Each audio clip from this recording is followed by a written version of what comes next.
peritoneal shunt, hyperintensity signal on the axial flare images, and enhancement on post-contrast axial and coronal T1 weighted images show extensive and basal exudates encasing the circle of Willis. The basal exudates can cause inflammatory changes in the vessel predominantly involving the circle of Willis. At first, the vessel was involved, and later the lumen of the vessel, leading to complete occlusion by reactive subendothelial cellular proliferation and thrombus formation. Middle cerebral and lenticular straight arteries are the most common vessels involved. The majority of infarcts in tuberculous meningitis is located in the tubercular zone. This is a 65-year-old male patient presented with altered mental status and right-sided hemiparesis. Flare images show an hyperintense area in the left percental gyrus brainstem and anterior limb of internal capsule that shows restricted diffusion, suggesting an acute infarct. Post-contrast T1 weighted images show extensive basal exudates encasing the circle of Willis. And MIP 3D time of flight MR angio of circle of Willis shows irregular narrowing of the left middle cerebral artery.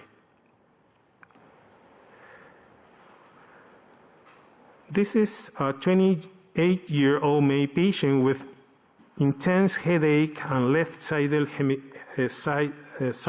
hemiparesis. Axial flare and post-contrast axial T1 weighted images show extensive basal exudates encasing the circle of Willis. Right MCA territory watershed show restricted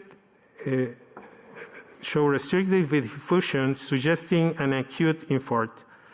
And MIP 3D time of flight angio of circle of Willis shows irregular narrowing of the both middle arteries, cerebral arteries, with right predominance. We also see an increased mean transit time at color map.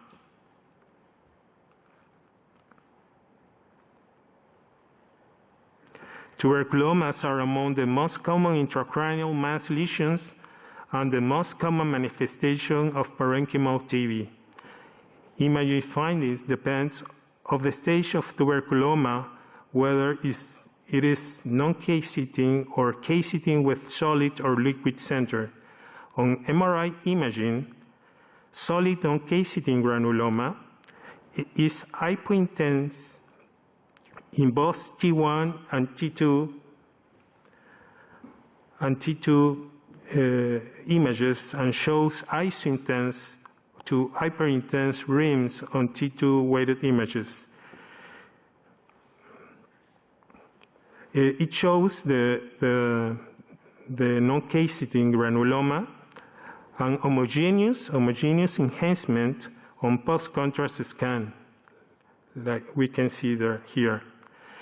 A case-sitting granuloma is isointense or hypointense in both T1 and T2 images, and it shows rim enhancement on post-contrast images. RCBV color map shows marked hyperperfusion in these lesions without evidence of hyperfusion areas. Single voxel MR spectroscopy from the center of the lesion shows predominant lipid peak at 1.3 parts per million. Intracranial abscess formation is a rare complication of CNS tuberculosis, and it can occur from parenchymal tuberculous granuloma or via the spread of tuberculous foci in the meninges to the brain parenchyma in patients with TB meningitis. It is an encapsulated collection of pus with abundant viable tuberculous bacilli without classic tubercular granuloma formation. Brain abscess can be solitary or multiple.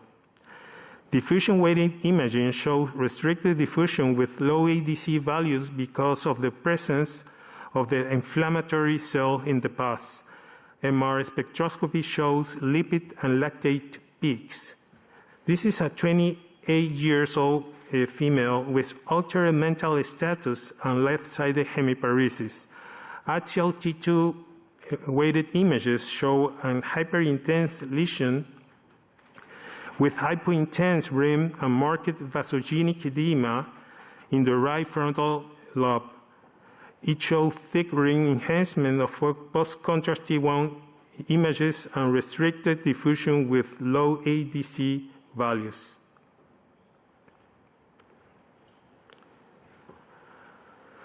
This is a comparison between pyogenic abscess and tuberculous abscess. Tuberculous brain abscess has a thicker wall than pyogenic abscess. The upper slides show the necrotic center surrounded by acute inflammatory cells.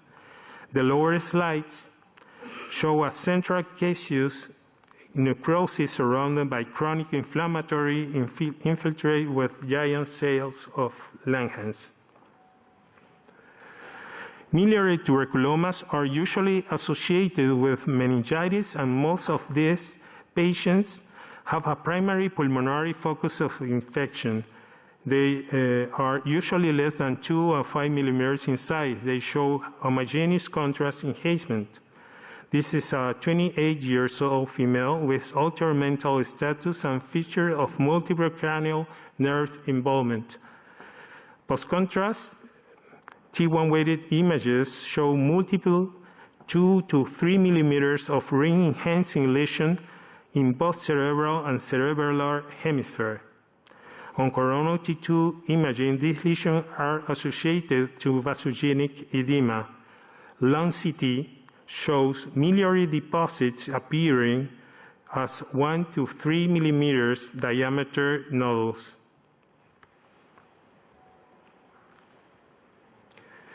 Tuberculous spondylodiscitis is an important cause of spinal infection in developing countries. Dr. Jeremy Karpiak will be speaking to us more about this theme.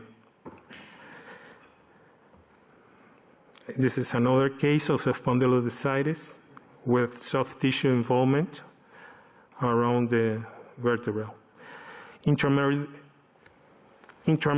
tuberculomas. This is a known case of TB meningitis with cerebral tuberculomas. Then we can see here this involvement. T2 weighted images. T2 weighted images show cord edema in the cervical and dorsal spinal cord. Post-contrast, T1 weighted images show an enhancing intramedullary tuberculomas at different levels, like we can see here, a lot of tuberculomas. The pathophysiology of spinal meningitis is similar than intracranial disease. A submeningeal tubercle forms during primary infection and ruptures into the subarachnoid space. This is a 25-year-old male with history of progressive weakness of all 4 limbs. Post-contrast sagittal T1 weighted images of cervical and thoracic spine which reveals diffuse, nodular, linear, intradural enhancement filling the arachnoid space consistent with tuberculous arachnoiditis. This is a 17-year-old male with history of fever and progressive weakness of all 4 limbs. Sagittal and axial T2 T2 as well as post-contrast T1 weighted images of cervical thoracic spine shows large epidural abscess causing